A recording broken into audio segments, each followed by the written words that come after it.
Hello, I have the video of the coffee that I make in the morning. This is white pine, but it's actually rosemary, which is for protection, purifying, and healing. We have rose petals, which is psychic ability, intuition, love, and protection. Lavender, which is purity, peace, protection, and spiritual awareness. Cinnamon, which is abundance, prosperity, and success. And then star anise, which is luck, protection, psychic enhancement, and clarity. Now, for each of these spices, for the star anise, I actually add 7 to 8 pods. And then for all of the other herbs, I'm just doing 3/4 teaspoon of each of them. I also add a fourth, not a fourth. You can add like up to a fourth if you like a sweeter coffee.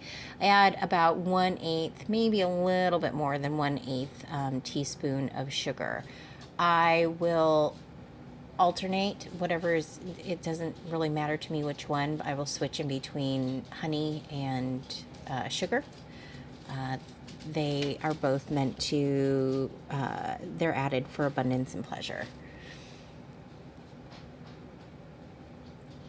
And we're also going to be adding 6 cups of water. Why did I use a 3/4 cup? So that I had to math first thing in the morning? I don't know, but I did.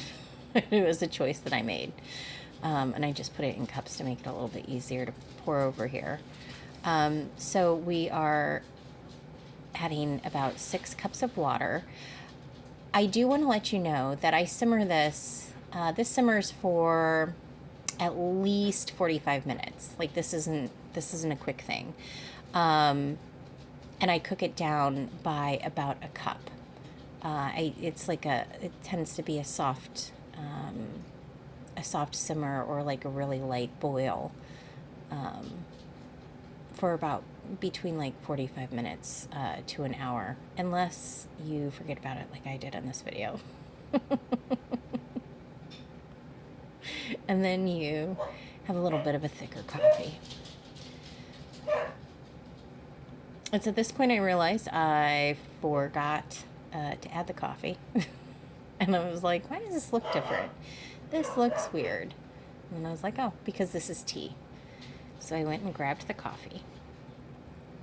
And you notice when I stir it clockwise. I stir it a total, normally, and this, you don't have to do it this way. I'm just kind of, OCD about it. As I stir it for like 3 different times. If you have to do it more, you have to do it more. It looks kind of a mess when you first start out. That's okay. And then you simmer it. And you'll see here it's cooking down. I probably could have taken it off now because it had reduced. But I was like, oh, it needs it just a little bit more. So I reduced it more, and then I reduced it too much. And you'll see it's thick. This is a thicker coffee.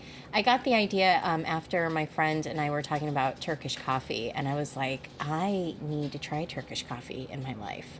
And I made it, and it was delicious. And I said, you know what? I could parlay this. My son calls this my cowboy coffee, but the Turkish coffee is what gave me the idea to do this. And I haven't looked back. It's delicious. After I heat it up, all right, so here's the way this works. If I know that I'm just going to drink all of it, I'll just pour it, I'll use that strainer and I'll pour it directly into a cup. But if I try to convince myself that I'm only going to drink half of the coffee, then I will put it into this jar. Which is nice, because then if you like a really strong coffee, you can actually put the coffee grounds in there and it will continue to get stronger as it sits. Or you can take it out, whatever works best for you. This normally makes, it's about 4 cups. The top line there is 3 cups. And then of course, if you fill it up a little bit more, it ends up being about 4 cups of coffee. Sometimes there's a little bit left over. It doesn't matter because I'm drinking it anyway. So I'll just pour that into my cup. and then drink it. And then this will, after it cools down, I'll put the lid on it and stick it in the fridge. But that's that. I hope everybody has an amazing rest of their day. I hope everybody makes good choices, and I'll talk to you later. Bye.